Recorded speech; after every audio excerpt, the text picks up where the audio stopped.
My name is Jody. I graduated from the Foundry 2 years ago, and I've been working at the Bright Star for about 2 years since I graduated. Hi there.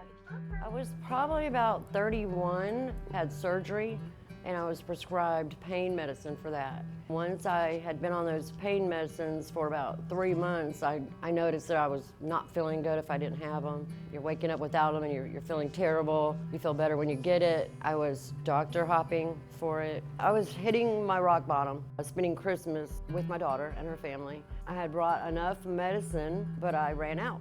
She didn't really know that I was as addicted as I was. So I said, oh, I'll just go to a program just to kind of get her to be quiet, to be honest. I got in my truck about a mile down the road. At a stop sign, I heard a loud thump. The tie rod broke. I feel like I said, I'm going this way, and God said, no, you're not. You're going this way. My daughter looked at me and said, when you learn to love yourself, you won't want to do this to yourself anymore. And then in 2 weeks, she picked me up and brought me to the Foundry.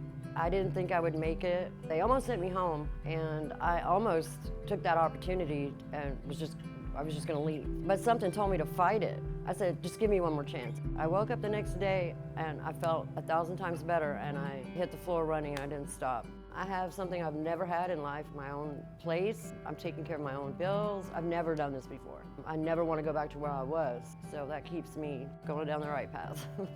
God has his hands on that place, and I'm not kidding when I say that. Just don't give up. Keep going. Pray about it. Keep going. Reach out to anybody you have to, but do not walk out of those doors. Do not give up. If you don't give up, everything will turn around and happen for you. You just can't give up.